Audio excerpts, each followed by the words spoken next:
और उपनिषद का सार है श्रीमद् भगवत गीता। श्रीमद् भगवत गीता में कुल 700 श्लोक व 18 अध्याय है।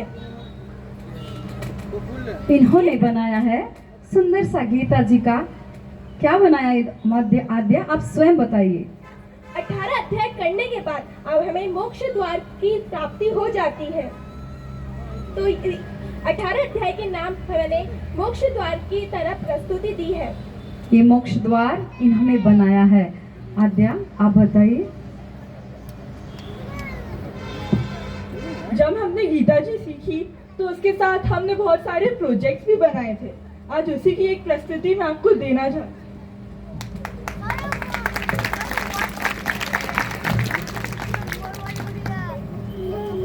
यह है 12वां अध्याय यानी भक्ति योग। इसे मैंने इस कमल के रूप में प्रस्तुत किया। इस कमल की हर एक पंखुड़ी पे 12वें अध्याय का एक एक श्लोक लिखा गया है।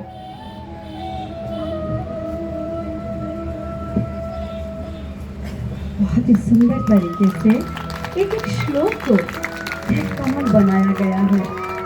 आप देख पा रहे हैं ये बच्चे जो हमारे घर टीवी मोबाइल पे रहते हैं ये भी कुछ कमाल कर सकते हैं।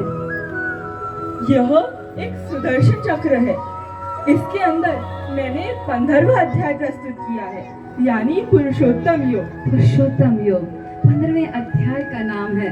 स्वयं श्री भगवान दुनिया के जितने भी ग्रंथ पढ़ लो, उसने कहा, इसने कहा, और भगवत गीता श्री भगवान उवाच आता है तो ये वही पुरुषोत्तम योग है। आप देख पा रहे हैं जहाँ एक एक श्लोक इस बच्ची ने सुदर्शन चक्र के माध्यम से बताया है। महाभारत लड़ा गया और जब पूछा गया कौन लड़ा यहाँ पे, तब पता चलता है ये सुदर्शन चक्र ही लड़ रहा था।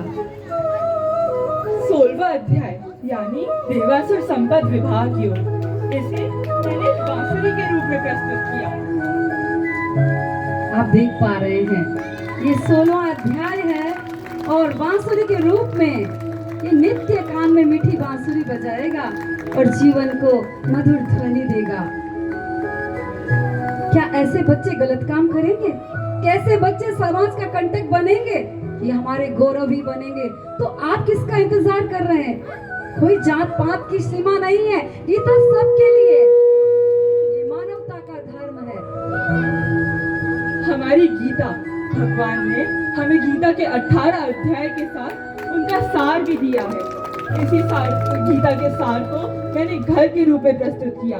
इसकी हर एक दीवार में हर एक अध्याय का सार लिखा गया है। और ये हमें मिला स्वामी जी श्री राम सुखदास जी महाराज के द्वारा साधक जीवन जीवनी, उनका अमूल्य मंत्र, और ये जीवन में उतर जाए तो फिर जीवन मुक्ति ही है।